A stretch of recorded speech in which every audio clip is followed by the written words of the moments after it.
நேற்று ராத்திரி எப்படி முந்தா நேற்று ராத்திரி அது அவங்கள வந்து எப்படி வந்து பெண்கள் முக்கால்வாசி பெண்கள் 900 பேர் கிட்டத்தட்ட 800-900 பேர் அதில் வந்து சில பெண்களுடைய ஆடைகளை மேலாடைகளை இழுத்து வீடியோ பார்த்துருப்பீங்க. அவமானப்படுத்தி அசிங்கப்படுத்தி வேனில் நைட்டோட நைட்டா ஏங்க பகலில் பண்ணக்கூடாதா? ஆக தமிழர்களுக்கான வேலை போனது தான். இப்போ நீங்கள் அந்த கான்ட்ராக்டை கேன்சல் பண்ணி உங்களுக்கெல்லாம் வேலை நிச்சயம்னு சொல்லியிருக்காரா? 6 அம்சத்திட்டம் என்ன? அவன் கையெல்லாம் வந்து அவனுக்கு தோல் உறிஞ்சிருது, அந்த இதெல்லாம் கைவுகள் பண்ணுறது, அதுக்கு மருத்துவம் உதவி. ஏன் 4.5 வருஷமாக தெரியலையா? அது யாராவது வந்து கொஞ்சம் கூட ஒரு தன்மானமோ உணர்ச்சியோ இல்லாமல் பொம்பளை பிள்ளைங்க போட்டுக்கிற அந்த மேல் சட்டை வந்து உடல் பாகங்கள் தெரிகிறது அப்படிங்கிற அளவுக்கு வந்து அசிங்கமாக வந்து வேனில் தூக்கி போட்டு இழுத்து பண்ணதுக்கு யாராவது நன்றி பேரணி தெரிவிப்பாங்களா? சொல்லுங்க. ஆச்சரியமான 2 விஷயம். உங்களுடன் ஸ்டாலின் கேட்கறதுக்கு ரொம்ப நல்லா இருக்கு. அதுக்கு 600 கோடி வேறு செலவாம் விளம்பரத்துக்கு. உங்களுடன் ஸ்டாலின் இந்த கூலித்தொழில் 13 நாளாக உட்காந்துருந்தாங்க ரோட்டில். ஒரு நாளாவது முதல்வர் வந்தாரா, துணை முதல்வர் வந்தாரா? அப்புறம் என்ன டேஷுக்கு வந்து உங்களுடன் ஸ்டாலின் கேட்குற நேரெல்லாம் அந்த டேஷ் அவங்களே ஃபில்அப் பண்ணிங்க. அப்போ துறையே தேவையில்லையே. சென்னையில் போக்குவரத்துனாலும் சேகர்பாபு, அறநிலையத்துறையினாலும் சேகர்பாபு, உள்ளாட்சி துறையினாலும் சேகர்பாபு. அப்போ துறை ரீதியாக அமைச்சர்கள் அப்படிங்கிற அந்த கான்ஸ்டியூஷனையே மாற்றிருங்க. கூலின்னு பேர் வச்ச படத்தை பார்க்குறீங்க நடுநிசையில். அதுவும் இரவு பகலாக அங்கே உட்காந்துருக்காங்க 13 நாளாக. அவங்க உள்ளே போய் அந்த மாநகர அந்த அலுவலகத்து கழிப்பறை அவங்களுக்கு வந்து உபயோகப்படுத்துறத தடுத்துட்டாங்க. அந்த பெண்கள் எங்கே போய் வந்து போராடினாங்களே 12 நாளைக்கு. இல்லை, அப்படி தடுத்து நிறுத்திட்டா அவங்கள வெளியே ஏற்றிடலாம் ஈஸியாக அப்படின்ற ஒரு முறையை கையாண்டாங்க. இது ரொம்ப ராஜதந்திரமான முறையா? வேணாங்க, கேமரா ஆனில் இருக்குது. என்னை கெட்ட வார்த்தை பேச வைக்காதீங்க. எனக்கு நிறைய கெட்ட வார்த்தை தெரியும். வேறு வாயில் வண்ட வண்டியாக வருது. பெண்கள் நல்லா யோசனை பண்ணி பாருங்க. முக்கால்வாசி பெண்கள்.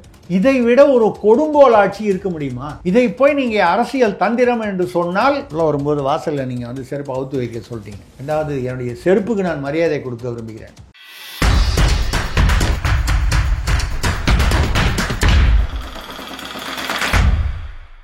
வள்ளுவம் நேயர்களுக்கு வணக்கம். அரசியல் பேசு நிகழ்ச்சிக்கு உங்களை வரவேற்பதில் மகிழ்ச்சி. இன்று நம்மோடு இணைந்திருக்கிறார் மூத்த பத்திரிகையாளர் திருசக்தி அவர்கள். சார் வணக்கம். வணக்கம். நல்லா இருக்கீங்களா சார்? நல்லா இருக்கேன்னு சொல்லுங்க சார். விடுதலை திருநாள் வாழ்த்துக்கள் சொல்லி இன்றைய நாளை நான் வந்து தொடங்குறேன். ஆனால் வந்து தமிழ்நாட்டில், குறிப்பாக தமிழ்நாட்டில் வந்து இதுதான் விடுதலை திருநாளா என்ற கேள்வி எழுப்பும் அளவிற்கு இன்றைய நாள் அமைஞ்சிருக்கு. இன்னைக்கு பார்த்தீங்கன்னா நன்றி சொல்வோம் முதல்வருக்கு நன்றி சொல்வோம் என்று புதிய 6 திட்டங்களுக்கு நன்றி சொல்லி துப்புரவு பணியாளர்கள் பேரணி நடத்திட்டு இருக்காங்க. சார் எப்படி பார்க்குறீங்க? முதல்ல நம்ம தேசிய அளவில் வெள்ளைக்காரர்களிடமிருந்து நமக்கு 1947 சுதந்திரம் கிடைத்தது. அந்த சுதந்திரம் கிடைத்த நாளை இன்று நாம் வந்து மரியாதை செலுத்துவதில் நாம் உள்ளபடியே பெருமிதம் கொள்கிறோம். வெள்ளைக்காரர்களிடமிருந்து நமக்கு வந்து சுதந்திரம் கிடைச்சதே தவிர உள்ளூர் கொள்ளைக்காரர்களிடமிருந்து நமக்கு சுதந்திரம் கிடைக்கவில்லை என்பதுதான் வருத்தமான விஷயம். அதனால தான் எனக்கு கொடியை குத்திக்கிறதுக்கு கூட மனசு வரல. நான் தேசியத்தை அதாவது எதிர்ப்பவன் இல்லை, உங்களுக்கு தெரியும். ஏனால் இதுதான் விடுதலையா? வெள்ளைக்காரனிடையே பேசாமல் இருந்திருக்கலாமோ? ஈரோட்டுக்காரர் சொன்னார்ல, அந்த பிரிட்டிஷ் மகாராணிக்கு எழுதி மதராஸ் மாகாணத்தை நீங்கள் இந்த பிரிட்டிஷ் இதுலேயே வச்சுங்க, சுதந்திரம் கொடுக்காதீங்கன்னு எழுதினார். அதுக்கப்புறம் ஜின்னாவுக்கு எழுதினார். நீங்கள் பாகிஸ்தானு கேட்கும்போது நாங்கள் திராவிடஸ்தான் கேட்குறோம், தமிழ்நாடு கேட்கல. திராவிடஸ்தான் எவ்வளோ எல்லாம் உற்சாராக இருக்காங்க பாருங்கள். திராவிடஸ்தான் கேட்குறோம், நீங்கள் திராவிடஸ்தானை சப்போர்ட் பண்ணிங்கன்னா நாங்கள் பாகிஸ்தானை சப்போர்ட் பண்ணணும். அதனால் ஜின்னா எழுதிட்டார். நாங்கள் பாகிஸ்தான் எப்படி வந்து வாங்கணும் எங்களுக்கு தெரியும், நாங்கள் வாங்கிக்கிறோம், நீங்கள் இருங்க, அமைதியாக இருங்க. உங்கள் திராவிட நாடு கேட்குறது நீங்கள் கேளுங்க, இதையும் அதையும் கனெக்ட் பண்ண வேணாம். ஆதாரம் இருக்குது, ஆவணம் இருக்குது, உங்களுக்கு வேணா நான் வேணா அனுப்புகிறேன். இது மாதிரி நம்ம வெள்ளைக்காரர்களிடமிருந்து சுதந்திரம் பெற்றோமே தவிர உள்ளூர் கொள்ளைக்காரர்களிடமிருந்து நம்ம வந்து சுதந்திரம் பெறலை. இதுதான் வருத்தமான விஷயம். இதில் இந்த பேரணி இன்னைக்கு வந்து பேரணி வந்து இது வந்து நேற்று ராத்திரி எப்படி முந்தா நேற்று ராத்திரி அது அவங்கள வந்து எப்படி வந்து பெண்கள் முக்கால்வாசி பெண்கள் 900 பேர் கிட்டத்தட்ட 800-900 பேர். அதில் வந்து சில பெண்களுடைய ஆடைகளை மேலாடைகளை இழுத்து வீடியோ பார்த்துருப்பீங்க. அவமானப்படுத்தி அசிங்கப்படுத்தி வேனில் நைட்டோட நைட்டாக ஏங்க பகலில் பண்ணக்கூடாதா? பகலில் பண்ணால் வந்து போக்குவரத்துக்கு பாதிப்பு வரும். முதல்வர் ஸ்டாலின் போகும்போது ஆம்புலன்ஸ் எல்லாம் நிறுத்தி வச்சுட்டு 1/2 மணி நேரம் நிறுத்தி வைக்கிறீங்க. அப்போ வந்து போக்குவரத்தெல்லாம் வந்து ஸ்தம்பிக்கலையா? முதல்வரோ துணை முதல்வரோ போகும்போது ஆம்புலன்ஸ் எல்லாம் கூட நிற்கிது, கண்ணால் பார்த்தேன்னா. ஆம்புலன்ஸை விட்டு தொலையலாம்ல, ஏதோ ஒரு உயிர் பிழைக்கணும்னு. அப்போல்லாம் தெரியல உங்களுக்கு, போக்குவரத்து ஸ்தம்பிக்கும், மக்களுக்கு வந்து தொல்லைகள் ஏற்படும். ராத்திரியோட ராத்திரியாக பெண்கள், முக்கால்வாசி பெண்கள், அவரெல்லாம் வந்து இந்த இந்த கோழி குஞ்சு அமுக்கிற மாதிரி அமுக்கி கொண்டு அந்த வேனில் போட்டு 8 திருமண மண்டபங்களில் வேறு எங்கேயோ வச்சு மடிப்பாக்கம் கீழக்கட்டில் சம்மந்தமே இல்லாமல் எங்கெங்கேயோ கொண்டு போய், ரிப்பன் பில்டிங் எங்கே இருக்குது, கீழக்கட்டில் எங்கே இருக்குது, ஒரு இடத்துலையும். ஏன்னா ஒரே இடத்துல இருந்தால் ஏதாவது பிரச்சனை வந்துருமோன்னு. ஓகே. அதுக்கப்புறம் வழக்கறிஞர்கள், அதுலேயும் வந்து பெண்கள், இந்த வளர்மதி, முழு நிலவுன்னு இவங்களெல்லாம் வந்து அரெஸ்ட் பண்ணி 24 மணி நேரத்தில் மேஜிஸ்ட்ரேட் கொண்டு போய் ப்ரொடியூஸ் பண்ணணும். அது பண்ணவே இல்லை. ஹைகோர்ட்டில் வந்து அது வச்சு தான் அவங்கள விடுதலை பண்ண சொல்லியிருக்கு. மேஜிஸ்ட்ரேட்கிட்ட ஏன் வந்து நீங்கள் 24 ஹவர்ஸில் ப்ரொடியூஸ் பண்ணல. அதில் அந்த வளர்மதின்ற பெண் வந்து, இளம் பெண் வந்து மயக்கமாகவே இருக்காங்களாம் தொடர்ந்து. அப்புறம் அந்த முழு நிலவுங்கிற பெண் வந்து கை உடஞ்சிருக்கு, ஏதோ ஃப்ராக்சர் ஆகி. என்ன பண்ணாங்க அவங்க கேட்டால், அவங்க வந்து ஆயுதங்களுடன் கலவரம். என்னமோ அவங்களாம் தீவிரவாதியா? ஆயுதம் AK-47 கலினிஷ்கோவை எடுத்துகிட்டு வந்து சுட்டுட்டாங்களா? போலீஸ் வாகனங்களை சேதப்படுத்தினார்கள். இதுக்கு பதில் வந்து கோர்ட்டு சொல்லியிருக்கு. கைது பண்ணதுக்கப்புறம் உள்ளிருந்து அவன் லோட்டுன்னு தட்டியிருக்காங்க. எதை? வேன், அந்த அந்த வாகனத்தை கைது பண்ணி ஏற்றிட்டாங்க. அதை வந்து ப்ரொட்டஸ்ட் பண்ணுறதுக்காக அவங்க வந்து தட்டாங்க. வாகனத்தை சேதப்படுத்தினார். வாகனத்தை சேதப்படுத்தினா என்ன? நீங்கள் இந்திய எதிர்ப்பு போராட்டமும் மற்றதெல்லாம் அந்த காலத்துலேருந்து பண்ணிருக்கீங்க. நான் கல்லூரி மாணவன் காலத்துலேருந்து பார்த்துருக்கேன். பச்சையே வந்து சந்தோஷமாக கொளுத்தி விட்ருவீங்க.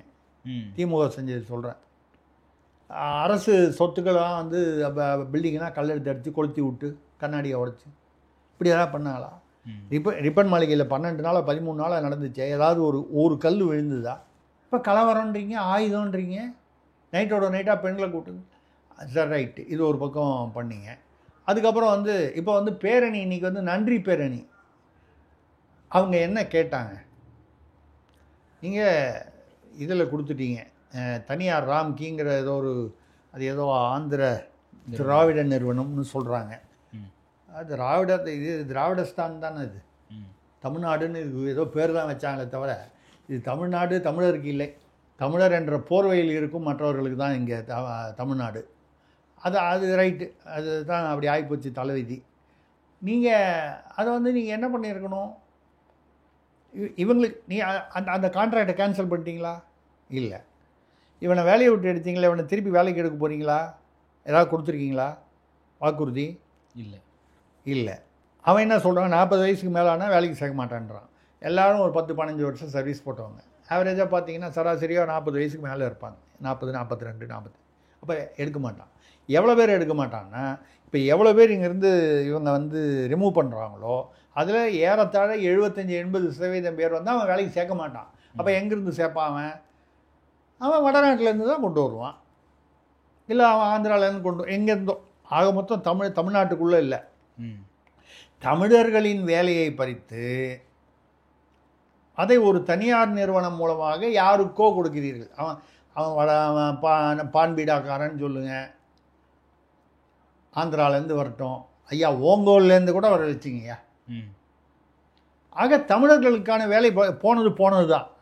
அவனுக்கு அந்த இப்போ நீங்கள் அந்த கான்ட்ராக்டை கேன்சல் பண்ணி இவங்களுக்கெல்லாம் வேலை நிச்சயம்னு சொல்லியிருக்காரா? இல்லை. 6 அம்ச திட்டம் என்ன? அவன் கையெல்லாம் வந்து அவனுக்கு தோல் உறிஞ்சிடுது அந்த இதெல்லாம் கழிவுகள் பண்ணுறதுனால. அதுக்கு மருத்துவ உதவி. ஏன் 4.5 வருஷமாக தெரியலையா? அது 2021 இந்த ஆட்சி, இதுக்கு முன்னால் உள்ள திமுக ஆட்சியில் அதெல்லாம் விட்டுடுவோம். இப்போ உள்ள திமுக ஆட்சியில் 4.5 வருஷமாக தெரியல அவனுக்கு கை வந்து பாதிக்கப்படுதுன்னு. இப்போ தான் தெரிஞ்சுதா? அவனுக்கு வந்து இது அது பேர் என்ன, காப்பீடு திட்டம். எப்படி வழங்குவீங்க காப்பீடு திட்டம்?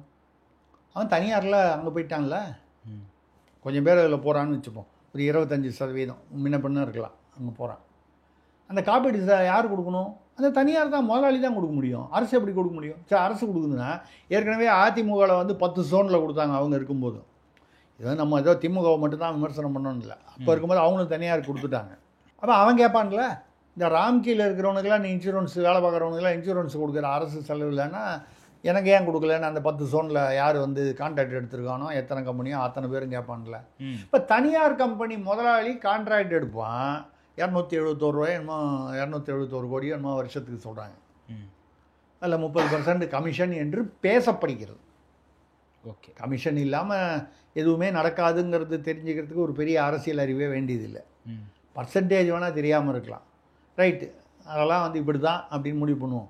அதிமுக ஆட்சி வந்ததுனால வந்து மாறிடுமான்னு கேட்டிங்கன்னா அப்படிலாம் ஒன்றும் இல்லை. பர்சன்டேஜ் மாறலாமே தவிர பர்சன்ஸ் மாற மாட்டாங்க. இதுதான் உண்மை. ரைட்டு. நீங்கள் எப்படி நீங்கள் அதே மாதிரி காலை உணவு திட்டம், யாருக்கு காலை உணவு திட்டம்? இந்த தனியார் கம்பெனியில் இருக்கிறவனுக்கா? தனியார் கம்பெனி உணவில் நீங்கள் ஏன் காப்பீடு எடுக்கணும்? நீங்கள் ஏன் காலை உணவு கொடுக்கணும்? அரசு ஊழியர்களுக்காக இருந்து நீங்கள் காலை உணவு கொடுத்தீங்கன்னா வரவேற்கிறோம்.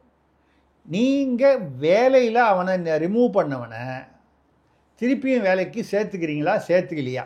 தங்கம் தென்னரசுடைய ஸ்டேட்மெண்ட்டில் ஏதாவது தெளிவாக இருந்தால் சொல்லுங்கள். பேரணி இன்றைக்கி நன்றி பேரணின்னா அப்படின்னா என்ன அர்த்தம்னு உங்களுக்கு தெரியும். ஒரு தொழிலாளர் போராட்டம் நடக்குதுன்னா முதல்ல எல்லாம் பேசி பார்ப்பாங்க, மிரட்டி பார்ப்பாங்க, உருட்டி பார்ப்பாங்க. இது நான் சொல்லுவது பொதுவாக. அதுக்கப்புறம் பார்த்து யாருப்பா அங்கே முக்கியமான லீடர் 4 பேர், அவனை அப்படி ஒதுக்கி கூட்டு வந்து அவனுக்கு செய்ய வேண்டியதை செய்து அவனை விலைக்கு வாங்கி தான் அந்த போராட்டத்தை கட்டுக்குள் கொண்டு வர்றார்கள். இது வந்து இன்றைக்கி நேற்றுக்கு இல்லை, இது வருட கணக்கில் அரசியல்னாலே இப்படி தான். அப்படிப்பட்ட பேரணியாகத்தான் தெரிகிறதே தவிர யாராவது வந்து கொஞ்சம் கூட ஒரு தன்மானமோ உணர்ச்சியோ இல்லாமல் பொம்பளை பிள்ளைங்க போட்டுக்கிற அந்த மேல் சட்டை வந்து உடல் பாகங்கள் தெரிகிறது அப்படிங்கிற அளவுக்கு வந்து அசிங்கமாக வந்து வேனில் தூக்கி போட்டு இழுத்து பண்ணதுக்கு யாராவது நன்றி பேரணி தெரிவிப்பாங்களா சொல்லுங்கள்? நன்றி பேரணி தெரிவிக்கணுன்ற எண்ணம் வருமா? அப்போ இந்த நன்றி பேரணி பம்மாத்து பேரணி, செட்டப் பேரணி, 200 rupees பேரணி.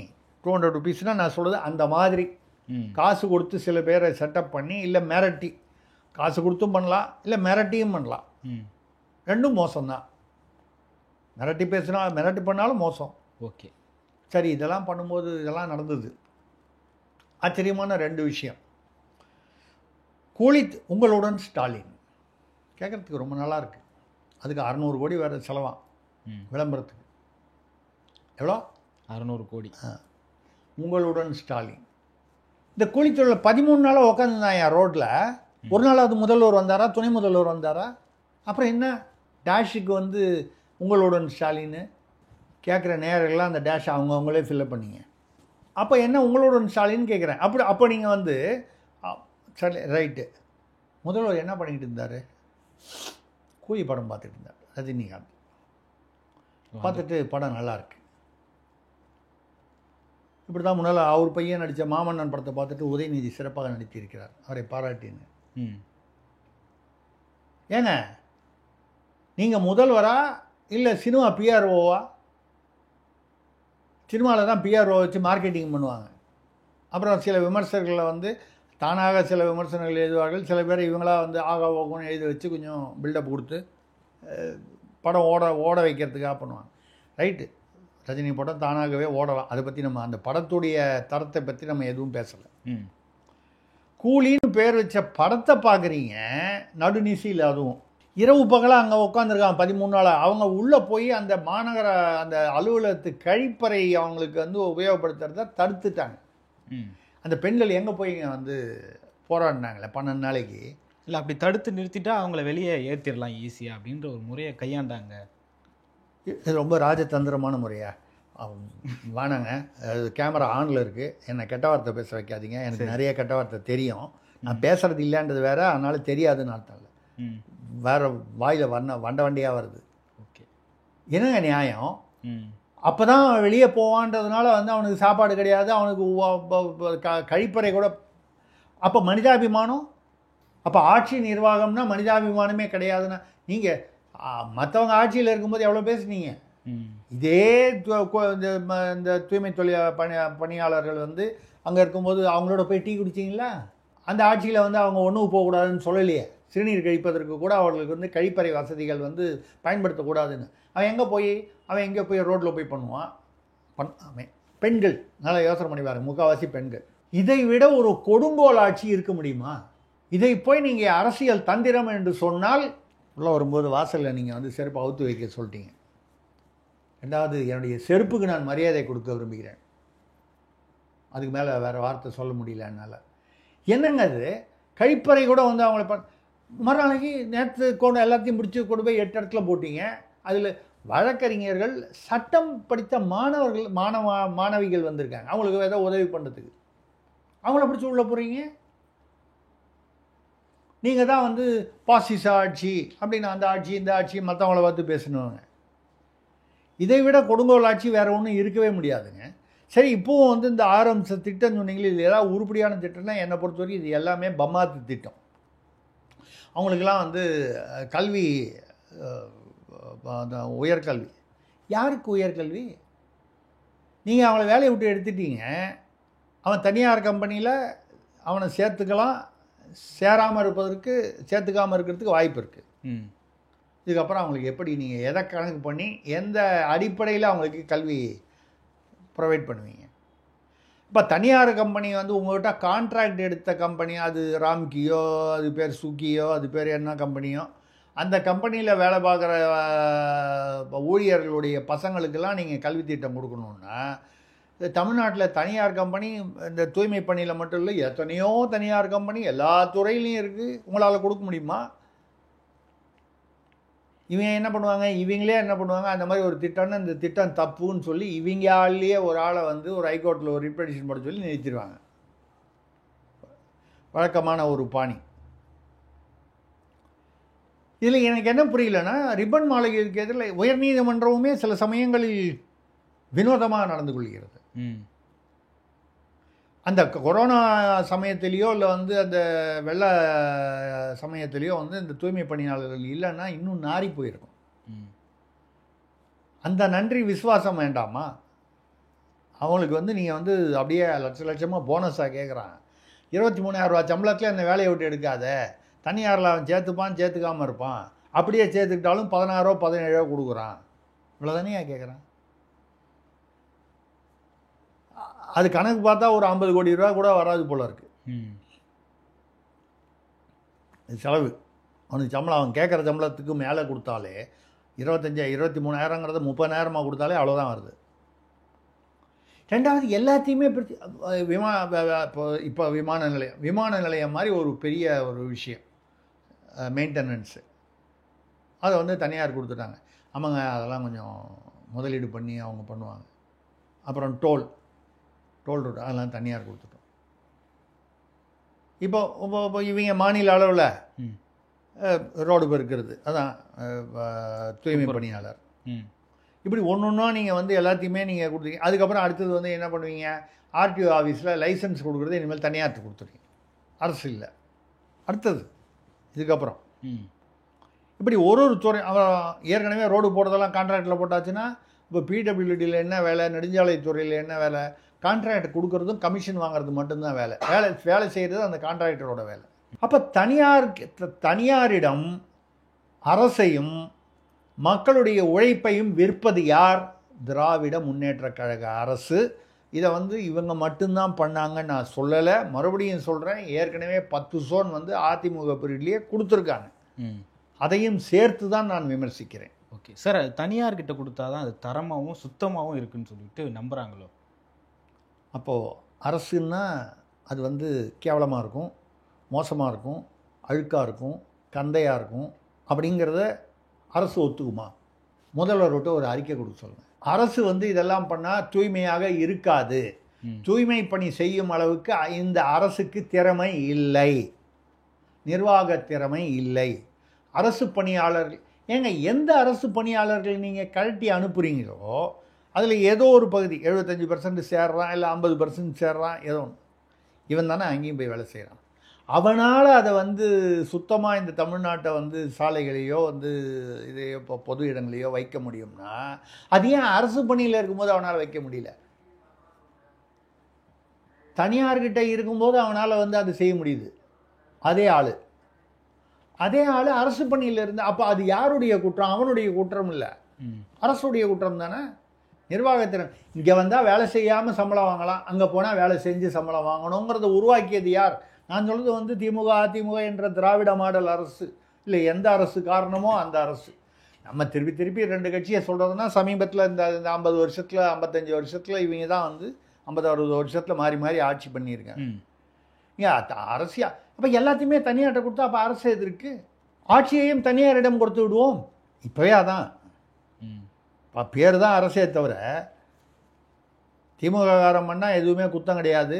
குற்றவாளிகளில் அது என்ன திமுகவினரில் இப்போ நிறைய பேர் குற்றம் செய்பவர்களாக இருக்கிறார்களா, குற்றத்தோடு சம்மந்தப்பட்டவர்களாக இருக்கிறார்களா, இல்லை குற்றம் செய்பவர்களில் பல பேர் வந்து திமுகவோடு சம்மந்தப்பட்டவர்களா, அது எப்படி வேணாலும் வச்சுக்கலாம். நீங்கள் ஏற்கனவே தனியார் கம்பெனி மாதிரி தான் நடக்குது அரசு ஆட்சி.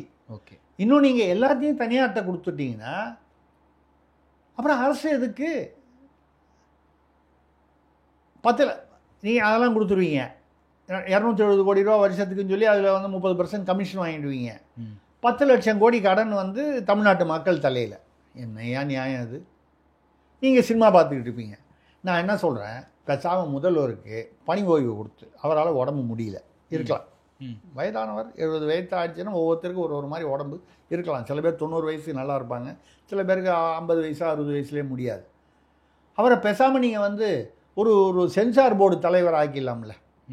அவர் பாட்டில் தினம் ஒரு சினிமா பார்ப்பார்ல, வாரத்துக்கு ஒரு 4 சினிமா அது பார்க்கறதுக்கு வாய்ப்பு இருக்கும்ல.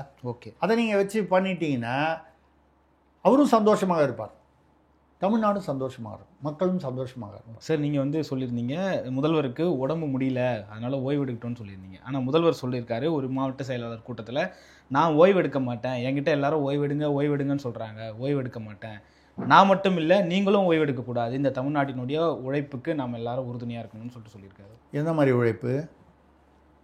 அஜித்குமார் அந்த மாதிரி உழைப்பா? நவீன் பொலினேனி அந்த மாதிரி உழைப்பா? 8 வயது சிறுமி பாலியல் அந்த மாதிரி உழைப்பா? 80 வயது மூதாட்டி பாலியல் வன்முறை அந்த மாதிரி? நான் சொல்கிறது இவங்களாம் தான் அப்படி உழைச்சாங்கன்னு, இதெல்லாம் தான் தமிழ்நாட்டில் நடக்கிற உழைப்பான்னு கேட்குறேன். எது உழைப்பு அப்படிங்கிறத முதல்ல டிஃபைன் பண்ணுங்க. நான் முதல்வரை ஓய்வெடுக்க சொல்லவில்லை, அது அவருடைய தனிப்பட்ட உரிமை, அவருடைய விருப்பம், சூழ்நிலை.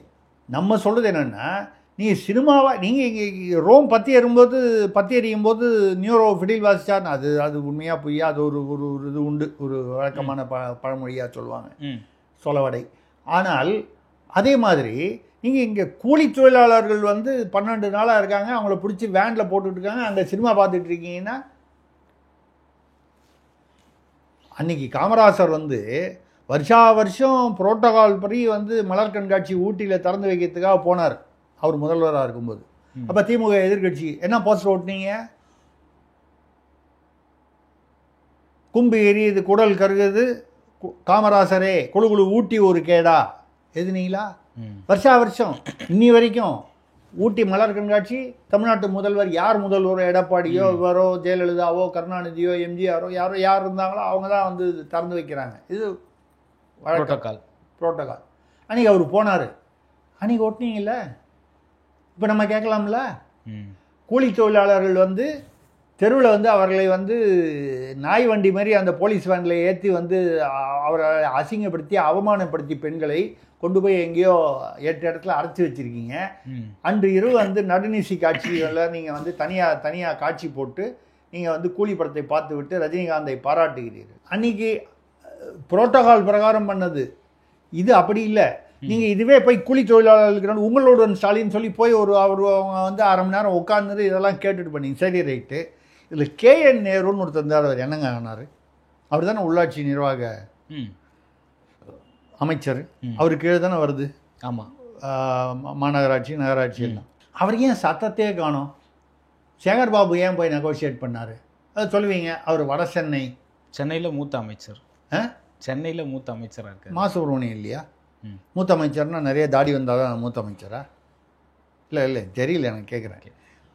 அப்போ துறை எதுக்கு? அந்தந்த துறையில், போக்குவரத்து துறையில் வந்து அப்போது சென்னையில் எந்த பிரச்சனை வந்தாலும் அப்போ நீங்கள் வந்து அமைச்சர்னா என்ன நீங்கள் வச்சுருக்கணும்? நீங்கள் தருமபுரி மாவட்டம் இவர் தான் அமைச்சர், கடலூர் MRK பன்னீர்செல்வம், திருச்சி KN நேரு, சென்னை சேகர்பாபு. அப்போ துறையே தேவையில்லையே. சென்னையில் போக்குவரத்துனாலும் சேகர்பாபு, அறநிலையத்துறையினாலும் சேகர்பாபு, உள்ளாட்சி துறையினாலும் சேகர்பாபு. அப்போ துறை ரீதியாக அமைச்சர்கள் அப்படிங்கிற அந்த கான்ஸ்டியூஷனையே மாற்றிருங்க. பூகோள ரீதியாக சென்னைக்கு ஒரு அமைச்சர், தருமபுரிக்கு அமைச்சர், கிருஷ்ணகிரிக்கு ஒரு அமைச்சர், சேலத்துக்கு ஒரு அமைச்சர், அப்படி வச்சுட்டு போங்க. அப்புறம் எதுக்குங்க துறை அமைச்சர்? ஏன் அங்கே ஏன்னா அங்கே பிரச்சனை இருக்குது. கே நேருக்கும் முதல் குடும்பத்திற்கும் நிறைய பிரச்சனைகள் இருக்குது. இது ஏற்கனவே ரொம்ப முன்னால் உள்ள பிரச்சனை. ஒரு தடவை கூட அவர் சொன்னார், தலைவரை எம்பினால் 40 எம்எல்ஏ இருக்காங்கன்னு எங்கேயோ ஒரு இடத்துல அவர் ஒரு உருட்டு விட்டார் அப்படின்னு வெளியில் தகவல் வந்தது. அவருக்கு பின்னால் 40 பேர் இருக்காங்களா இல்லையா நமக்கு தெரியாது. அப்படி அது சொன்னதுனால தான் வந்து அங்கே 3 குரூப் ஆயிடுச்சு.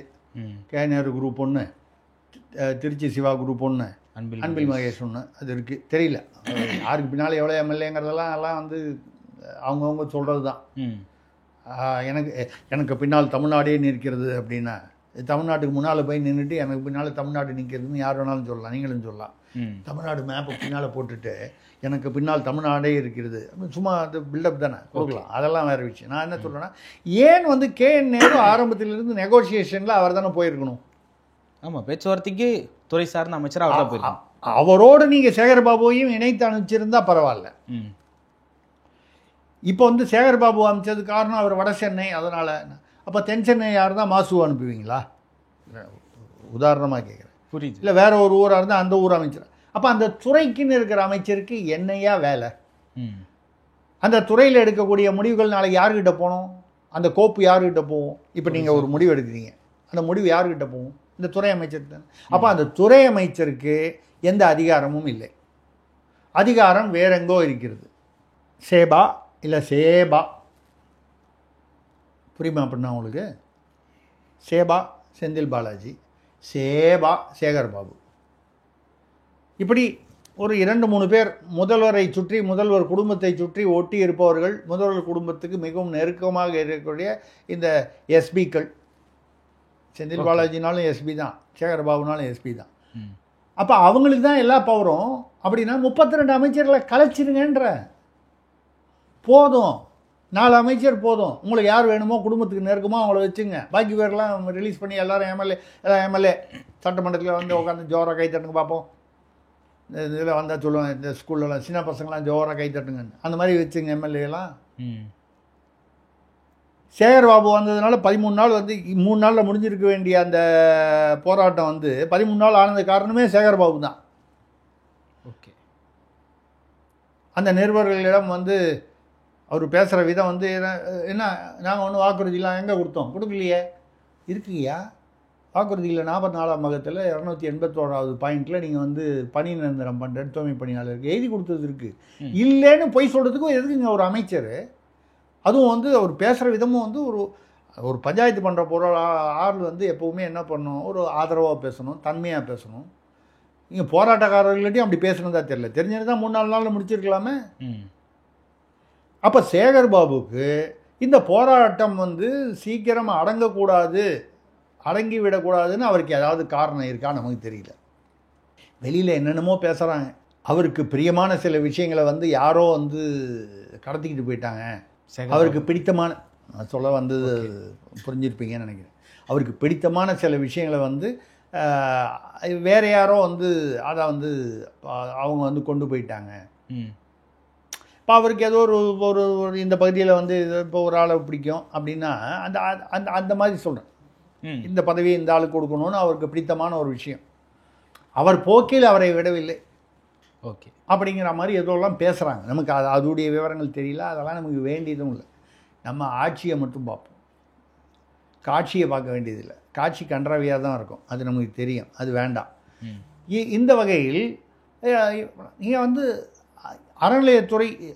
அறநிலையத்துறைக்கு என்னென்ன சம்மந்தமோ அதுதான். இப்போ கூட இப்போ வேறு ஒரு சேனலில் பேசியிருந்தோம், அந்த நிகிதா, அது என்ன திருப்போணம், இப்போ வெளியே வந்திருக்குல்ல, 270 கோடி ரூபா பணத்தை கொண்டு போய் அந்த கோயிலில் வந்து ரகசியமாக, பணம்னா என்ன, தேர்தலுக்காக அதை வந்து குடோனில் அந்த கோயிலுடைய இதில் வந்து அடுக்கி வைக்க போகத்தான். அதை பார்த்து விட்ட அஜித்குமார் தான் வந்து அதனால்தான் அந்த கொலையே நிகழ்ந்தது. இல்லைன்னா போலீஸ்காரங்க லுங்கி கட்டிக்கிட்டு ப்ரைவேட் வேன் எடுத்துக்கிட்டு அன்ஆத்தரைஸ்டாக ஒரு தனிப்படை ஃபேக் ரிஜிஸ்ட்ரேஷன் நம்பரோட ஒரு வேனில் எது கிளம்புறாங்க? ஃபேக் ரிஜிஸ்ட்ரேஷன் நம்பரில் வந்து ஒட்டிகிட்டு கிளம்புறான்னா என்ன அர்த்தம்? ஏற்கனவே தப்பு பண்ண போகிறதா, பெரிய தப்பு ஏதோ பண்ண போகிறதா அவன் முடிவெடுத்து தான் போகிறான். ஆமாம், சாதாரணமாக ஒரு ஆள் ஒரு 10 பவுன் நகையை எடுத்துட்டான்னா ஒரு ஏட்டை விட்டு 2 தட்டு தட்டினா உண்மையை சொல்ல போகிறோம். ஃபேக் நம்பர் ஓட்டினா என்ன அர்த்தம்? வழியில் சிசிடிவியில் எதுலேயும் அது கண்ணில் படக்கூடாது, பட்டா வேறு நம்பர் வரணும். அது யார் பண்ணுவான்? திருடன், கடத்தல் பண்ணுறவன், தீவிரவாதி, இந்த மாதிரி ஆட்கள் தானே பண்ணுவான் ஃபேக் நம்பரு. அது ஏன் போலீஸ்காரன் பண்ணுறான்? அப்போ அந்த போலீஸ்காரனுக்கு தான் செய்ய போகிறது ஒரு கொலை அல்லது கொலை போன்ற ஒரு குற்றம், மாபெரும் குற்றம். அப்போ எல்லாருக்குமே ஆச்சரியம், என்ன 9 பவுன் நகைக்காகவா? இதை விட பெருசாக 5 கிலோ தங்கம்லாம் போயிருக்கு, 22 கோடி ரூபா வைரம்லாம் காணாமல் போயிருக்கு. அப்போல்லாம் ஒன்றும் நடக்கலை. இப்போ தான் வெளியே வருது. தேர்தல் காலத்தில் வந்து இந்த மாதிரி ஒரு 5-6 கோயிலில் வந்து கொண்டு போய் 200-300 கோடி ரூபான்னு வந்து பதுக்கி வைக்கிறாங்க. ஏன்னா வந்து ஒரு ரிலிஜியஸ் இன்ஸ்டியூஷன், கோயில் மாதிரி இடங்களில் வந்து உள்ளே வந்து பூந்து செக் பண்ணுறதுங்கிறது அவ்வளவு சுலபமே இல்லை. அது கோயிலோ சர்ச்சோ மசூதியோ இதை வச்சு தானுங்க வந்து இந்திரா காந்தி பீரியடில் வந்து பிந்தரன்வாலை வந்து சீக்கியர்கள் வந்து பொற்கோயிலுக்குள்ளே கொண்டு போய் ஆயுதங்களை வைத்திருந்தார்கள். எத்தனையோ உத்தரப்பிரதேசத்தில் வந்து மதராசாக்களில் வந்து ஆயுதங்களை வைத்திருந்தார்கள். மதராசாக்கள் எல்லாமே தவறு என்று நம்ம சொல்ல வரல. சில மதராசாக்கள் தவறாக பயன்படுத்தி இத்தனை நாள் வரைக்கும் கோயில் எப்படிலாம் இந்து கோயில்கள் இப்படிலாம் நடக்காமல் இருந்துச்சு. இப்போ கொண்டு போய் பணத்தை கொண்டு போய் அடுக்கி வைக்க ஆரம்பிச்சாங்க. அடுத்தது என்ன ஆகும்? பணத்தை கொண்டு போய் வச்சுட்டிங்கன்னா பின்னாலேயே வந்து ஆயுதங்களும் கொண்டு போய் வைப்பாங்க. யார் கொண்டு போய் வைப்பான்? ரவுடி. ஏற்கனவே ரவுடிகள் வசம் நம்ம கோயில்கள் வந்து சிக்கியிருக்கு. நான் சொல்கிறத நீங்கள் வேறு ஏதாவது தப்பாலாம் புரிஞ்சுக்காதீங்க. உடனே வந்து அறநிலையத்துறை யார், என்ன அதிகாரி யார், மந்திரி யார், இப்படிலாம் யோசனை பண்ணாதீங்க. நான் பொதுவாக சொல்கிறேன். ரவுடிகள் வசம்னு சொல்லுது எல்லா இடத்துலையும் பாருங்கள். திருச்செந்தூரில் நீங்கள் பாருங்கள், ஒரு பக்தர்கிட்ட ஆந்திராவிலேருந்து வந்த பக்தர்கிட்ட வடநாட்டு பக்தர் யாரோ வெளிமாநிலம் 11,000 ரூபா கேட்டிருக்காங்க. யார் கேட்டிருந்தாலும் அவன் அயோக்கியன், அவன் திருடன், அவன் ரவுடி, அவன் என்ன ஜாதியாக இருந்தாலும் நான் சொல்கிறேன். சாமி பார்க்குறதுக்கு 11,000 ரூபாயா? அராஜகம் இல்லையா? இப்போ வந்து பழனியில் வந்து ஒரு புக்கு போட்டிருக்காங்க, முருகனை பற்றி புக்கு போட்டிருக்காங்களாம். ஐயா போடுங்க, சந்தோஷம். அறநிலையத்துறை புக்கு விலை என்ன தெரியுமா? 2,700 ரூபா. அதில் பார்த்தா முதல் படத்தில் ஸ்டாலின் ஒரு ஃபுல் பேஜ், அடுத்தது உதயநிதி ஸ்டாலின், அப்புறம் சேகர் பாபு. சார் இப்படி இல்லாமல் சார் பண்ணுவாங்க என்ன சார்? 2,700 ரூபா கொடுங்க, நான் புக் வாங்கி தரேன். Okay sir. என் செலவில் உங்களை வந்து நான் வந்து உங்களுக்கு வந்து சொல்ல முடியாது. ஓகே. 2,700 ரூபா கொடுங்க, நான் இப்போ பழனியில் வந்து 300 ரூபா கொரியர் சர்வீஸ்ன்னு சேர்த்து கொடுங்க. இல்லை நான் புக்கை வாங்கி கொடுக்குறேன், எனக்கு பணத்தை கொடுங்க. சரிங்க சார். நான் கண்ணால் பார்த்தேங்க புக்கு. நீங்கள் தான் கடவுளே இல்லை சனாதன ஒழிப்புன்னு பேசினார்ல உதயநிதி. பேசினார், மேடை ஏறி பேசினாரா இல்லையா? இன்னும் வழக்கு நிலுவையில் இருக்கா இல்லையா?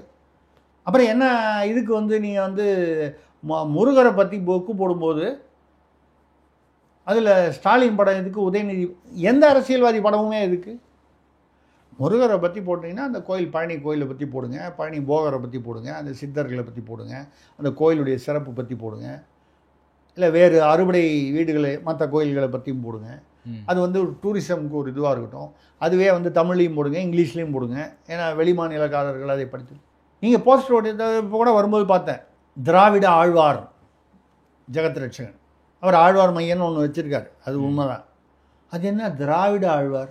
ஆழ்வார்கள் எல்லாருமே தமிழ்நாட்டிலிருந்து வந்தவர்கள் தான். 12 ஆழ்வார்களுமே ஆண்டாள் உட்பட தமிழில் அதாவது பெருமாளை, விஷ்ணுவை, அவரை பற்றி அது இலக்கியம் பக்தி இலக்கியம் எழுதியவர்கள் தான். இவங்க எல்லாருமே தமிழர்கள்.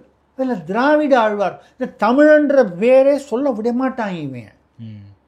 எது பேசினாலும் அப்போ நீங்கள் திராவிட நாடுன்னு பேரை மாற்றிருங்க, தமிழ்நாட்டுக்கு கெசட்லேயே மாற்றிருங்க, சட்ட இதில் தீர்மானம் பண்ணிடுங்க. திராவிட ஆழ்வார். இப்போ வழியில் பார்த்தேன், உங்கள் ஆஃபீஸுக்கு வரும்போது தான் வந்து பார்த்தேன். ஆனால் தமிழ் ஆழ்வார்னு சொன்னால் கூட நான் கொஞ்சம் சந்தோஷப்பட்டுப்பேன். யார் ஆழ்வாரில் இன்றைக்கி நவீன ஆழ்வார், நவீன தமிழ் ஆழ்வார், சந்தோஷப்பட்டு. அவர் ஆழ்வார் மையம்னு ஒன்று வச்சுருக்காரு. ஆழ்வார் பாசுரங்கள்லாம் எனக்கு தெரியும். ஜெகத் ரட்சகன் அவர் வந்து பர்சனலாகவும் எனக்கு அவர் தெரியும். அவர் நானும் ஒரே தெருவில் தான் வீடு. அவர் ஆழ்வார் மையம்னு ஒன்று நடத்திக்கிட்டு இருக்காரு. அந்த பக்தி இலக்கியங்களை பற்றி அவருக்கு நன்றாக தெரியும். நீ அவர் ஆழ்வார்னு கூப்பிடுங்க, 13வது ஆழ்வார்னு சொல்லுங்கள். 12 ஆழ்வார் இருக்காங்கன்னா 13வதுன்னு சொல்லுங்கள். சொல்ல மாட்டாங்க. 13 வந்து அன்லக்கி நம்பர். ஏன்னா நமக்கு பகுத்தறிவாச்சே, பகுத்தறிவு அதிகன்றதுனால அறிவாலயத்திலிருந்து வரும் பகுத்தறிவுவாதிகள் வந்து 13 அன்லக்கி நம்பர்னு சொல்லுவாங்க. அது விட்டுருங்க. இந்த மாதிரி நீங்கள் எதுக்காக வந்து பழனி முருகன் பத்திரிகை புத்தகத்தில் வந்து ஸ்டாலின் படமும் கடவுள் இல்லை என்று சொல்லக்கூடிய உதயநிதி படமும் சேகர்பாபு படமும் தேவையில்லையே. இப்போ இவங்க இந்த பூரா இந்த விளம்பரத்தை வச்சு தான் ஓட்டுறாங்க.